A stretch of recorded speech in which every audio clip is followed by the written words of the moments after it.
At Six City Marketing, we see sports as central. Ball is life, you could say. We're committed to supporting athletes of many stripes through various initiatives, including NIL sponsorship. Regan Berg is one such superstar. She's a women's soccer standout, a 22-year-old forward, now number 12 on Oregon State University's Beavers. She's a graduate of Ohio University, currently in grad school, studying urban forestry during her 5th year of eligibility. So Regan, great to get to meet you. Thank you so much for talking to us today. Thanks for having me. So walk me through your journey a little bit. You are a collegiate soccer player, all-star athlete, just an amazing all-around girl, and we're so excited to be talking with you. How did you first get an interest in soccer?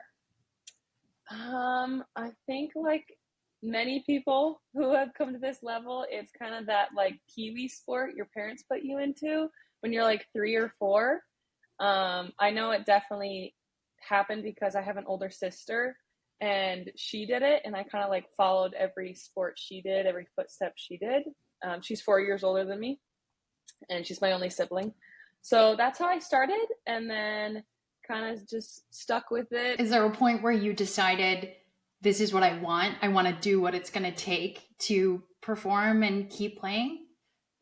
Yeah, so, well, kind of. In 8th grade, so I played like a year up on my club team. So it was when I was my 8th grade. After our fall season, when I was in the 8th grade, it was their 9th grade season, which meant in Michigan, they play high school soccer in the spring. So that meant I no longer had a team.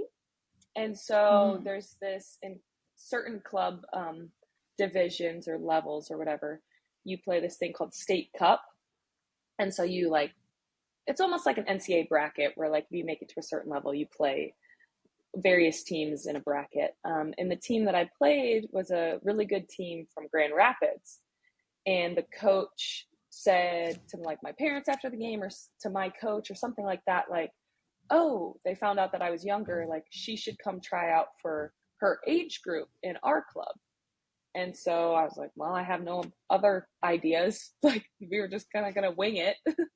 I went and tried that. And that was like, once I liked that team, I like fit in with that team after like a couple practices. That's kind of when I had to decide, because I'm driving now. Grand Rapids from where I'm from, Kalamazoo, is like an hour and a half.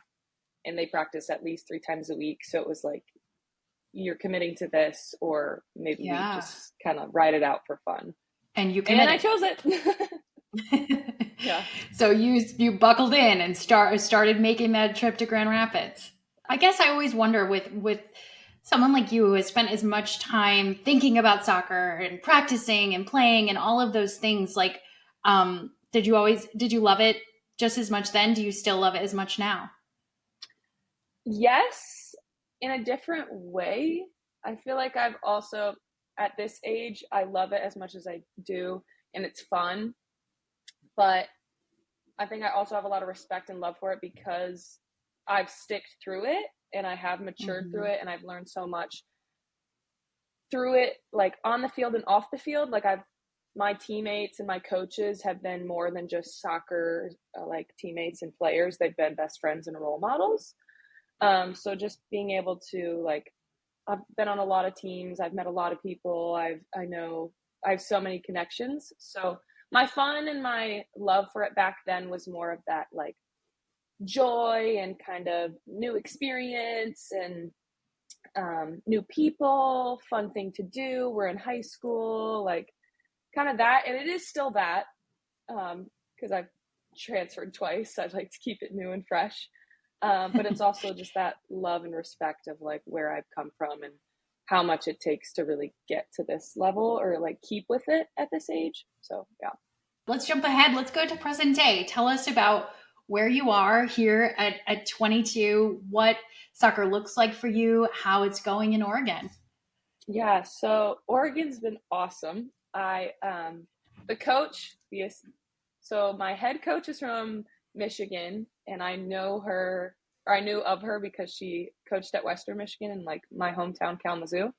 So I had that idea when I emailed her about coming here. That's cool. My assistant coach's wife my dad like taught in high school, and he No actually coached way. at he coached at my high school for the men's team, but I didn't know him then. And he also coached my cousin at Western Michigan, my male cousin, and so he knew him from that. And then the new assistant coach is actually someone I used to play with and train with in Kalamazoo. So it's been awesome. Like there's so many like family kind of small connections where I'm like Totally.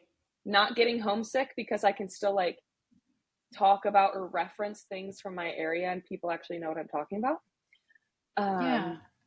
So that was a crazy world connection, but it's been awesome. It's new, but it also reminds me of home. Like obviously Oregon, there's like mountains, there's pine trees. Now it's starting to rain, but I don't know. Michigan is kind of not as crazy. We don't have mountains, but we have hills and we have pine trees.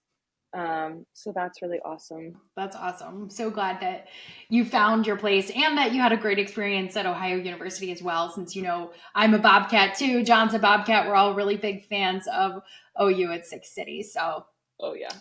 tell me, you started to allude to it a little bit, but tell me about sort of the pressures that exist on our student athletes these days. When you are so young, having to make these decisions about your future and also kind of keep your priorities and yourself in check through all of this. Yeah, so it can be a lot. It can be overwhelming, but I wouldn't trade it for the world each and every day. Like I've had people come up to me or even my parents at times when I'm stressed, they're like, you don't have to do this. Like you could, move back home, you can be whatever. And never once have I been even thought of that because as Mm-hmm. stressful as it can be, it is so rewarding. So it's definitely something with any sport or any type of skill in life, like having that adult or family type of friend support is ideal. Like I would not be where I am today if it wasn't for my parents, my friends, my family. Like my mom, thankfully my mom is a flight attendant, so she can like kind of work her way through flights. I think this is the first year she's had to miss 2 games so far. So she just left the other day. Like Wow. she's at almost every one of my games, which is I'm very thankful for it. But the 2 games that That's she wasn't there, I awesome. didn't really realize how much I like loved that and appreciated that and like looked up in the stands for them. Yeah. Um, but yeah, I've had to learn. Definitely my freshman year, I had a slap of reality, a little wake up call to like how, you know, so the pressures, I feel like a lot of the pressures that I've experienced also come from myself. Um, Mm-hmm.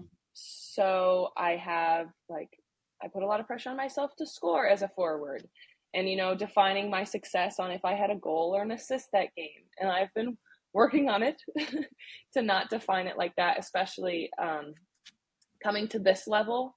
Ohio University is still D1, there's still a high level, but this is like the next step up and there aren't as many goals scored, there aren't as many Sure. opportunities, so you can't really define your success on that. So I'm working on it, but the pressures of an athlete, it's a lot. There's always eyes on you, there's always people that look up to you, but it's so rewarding. I don't know, like after the game on Sunday, we didn't win, we lost 2-1 to Colorado, but we had like 30 to 40 kids lined up, just like didn't care that we won, didn't care that we lost, and just wanted our autographs. And that's when you're kind of like, okay, that's not the only thing that matters in the world today. Like I can still have a good day, I can still like feel accomplished. And be an inspiration to so Yeah. many.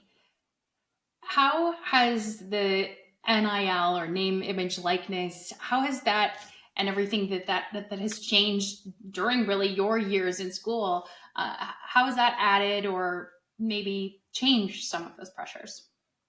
Yeah, so at least for me this year, your company helping me out made a big difference just in like normal life daily activities. That little stipend help, especially with like moving and stuff like that. um last year, yeah, last year, the last 2 years, when I was at OU, I did one with the local like chiropractor. It's called Butcher's Bites. I think they've changed names by now, but um, it's just like the NIL can change such small things, but it really goes like such a way of easing an athlete's life.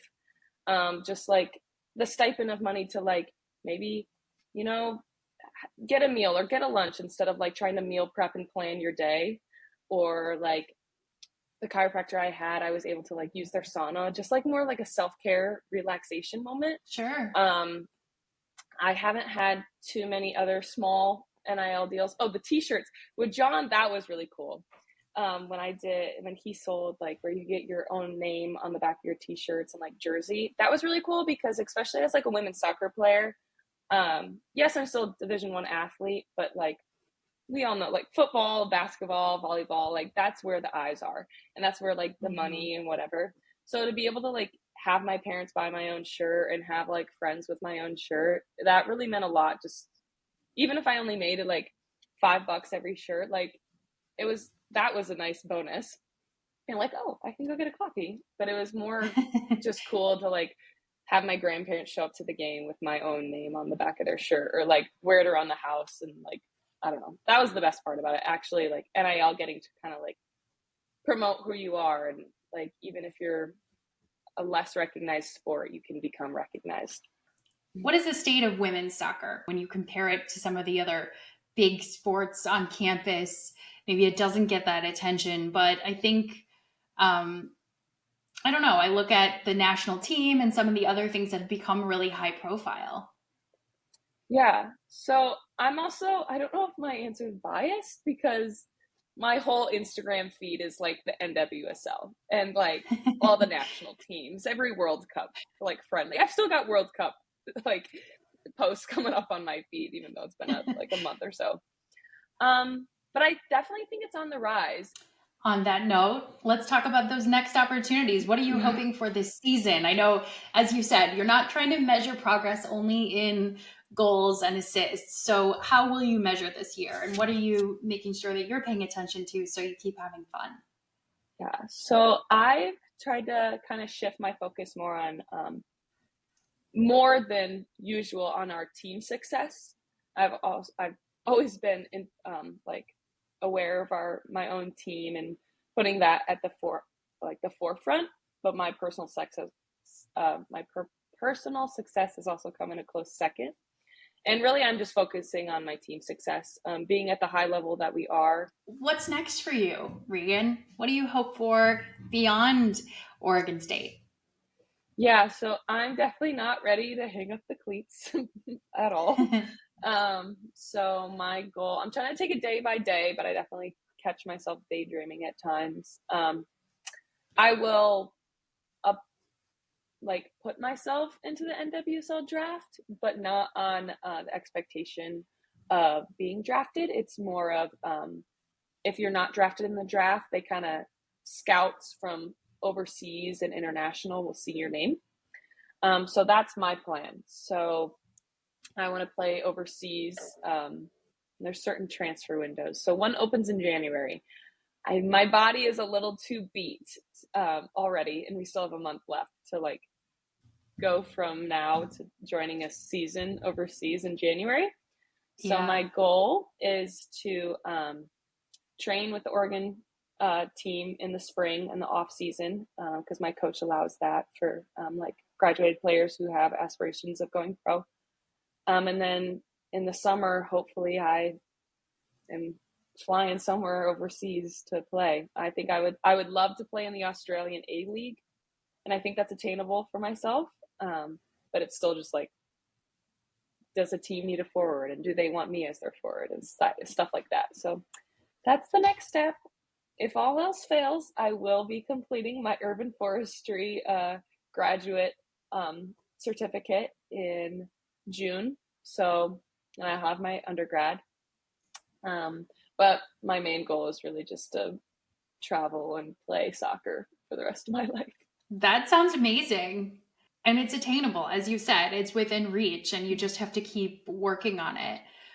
Do you have any like When you need a little bit of inspiration, is there anything motivationally like you do or you go to? Or is there a quote that you focus on? Anything like that that you could share? I have. So I actually have. I'm gonna grab it. So I have this photo by my bedside. It's the picture. It's my sister, me, and my dad, and that's Oh like my gosh. that. Like Pee Wee. I'm. What is this? 2005. So yeah, I'm 4 years old, and I love this picture. I have it saved on my phone, and that's more of. I definitely think about it more of something not necessarily I'm playing for her because I know at that age I didn't have the dreams that I do have now. But it's more of that like I played soccer because my sister was playing soccer and I loved her or I love her and she's cool. And I played it because my dad was reffing and he's my coach and my mom brought the orange slices. And it's just that reminder of like that I have support and there are so many people who back me and that if I'm nervous or I'm anxious, like at the end of the day, yes, I want to succeed, but the pressure that I'm putting on myself is really all myself. No one really expects Mhm. anything of me. They just like wish me the best. So definitely that photo. I definitely play more for my high school self when I think about like hard times and what I'm doing, why I'm doing what I'm doing. That as much as I am my sport, I also am a human outside of it. I like to, don't get me wrong, I know there's athletes who don't even like to wear like their gear around campus because they don't like people to be like, oh, that's an athlete. I definitely do it intentionally because I like to be recognized as an athlete, but there is so much more to just being a student athlete. Like there's so much that goes into it. It's not, it's not easy, but I love it No. and it's worth it.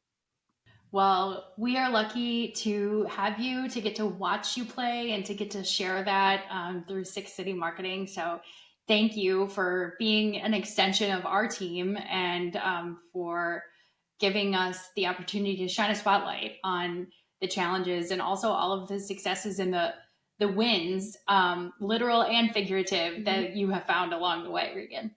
Yeah. Thank you so much.